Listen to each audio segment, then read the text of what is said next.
All right, welcome back. In this video, price effect and quantity effect. Let's do it. All right, so why does this matter? When we're talking about elasticity, price, and quantity effect, well, elasticity predicts how changes in the price of a good will affect total revenue earned by sellers of that good.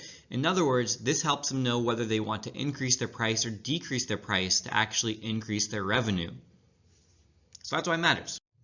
All right, so total revenue, the way we calculate that is really simple. It's the price times the units sold. So the quantity sold times the price equals their total revenue. So TR equals P times Q. In this case, you have the example here. The price is $5. They sell 10 units. 5 times 10 is a total revenue of $50. Easy peasy lemon squeezy. All right, so what happens when there is a price change? Well, two things. One is that there is a price effect, and second is that there is a quantity effect. So let's start with the price effect. After a price increase, each unit sold sells at a higher price, and this would raise revenue. So if you look on this little graph down below, if we went from B to A on our demand curve, you see that P1, our new price, is higher than P2, our old price. So from the price effect of increasing the price, we would expect an increase in revenue. However, you might realize already that something else is offsetting this at the same time. And that offsetting factor is known as the quantity effect. After a price increase, there are fewer units sold of that good, and this would indicate a lower amount of revenue. So again, we move from B to A, but we're also now falling from Q2 units sold to only Q1.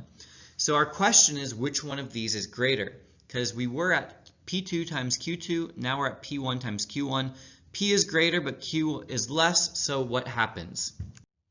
Well, again, this is kind of summarizing what I just said. After the price increase, each unit sold at a higher price, which raises revenue.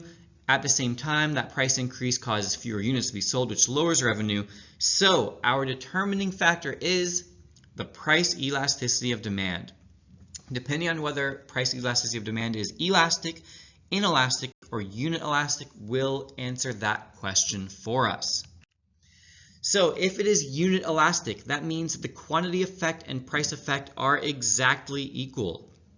In other words, the amount of revenue gained from the increase in price is exactly offset by the amount of revenue lost from the decrease in quantity.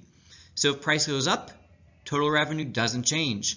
If price goes down, total revenue doesn't change if we have unit elastic demand. All right, but what if price elasticity of demand is inelastic? Well, this indicates that the price effect is stronger than the quantity effect. Again, I'll say that the price effect is stronger than the quantity effect. This means that if you raise prices, that there will be an increase in total revenue. So yes, price goes up, causing us to expect an increase in revenue, but we know that the quantity effect says, all right, but the quantity is going to decrease. So both of those things still happen, but the one that is larger in magnitude is the price effect. So what this means is that people aren't really reducing their quantity demanded by very much. Or said another way, they are decreasing their quantity demanded by less than the percent change in price. So if you increase the price, you'll have an increase in total revenue. If you cut the price, you'll have a decrease in total revenue. So inelastic demand would lead them to want to have higher prices. Elastic demand is the opposite. The quantity effect is stronger than the price effect. So this means you have a small change in price. Price goes up by a little bit, and you get a large decrease in the quantity demanded. So because that quantity effect is stronger, a higher price will actually lead to a reduction in total revenue in spite of the price effect being present.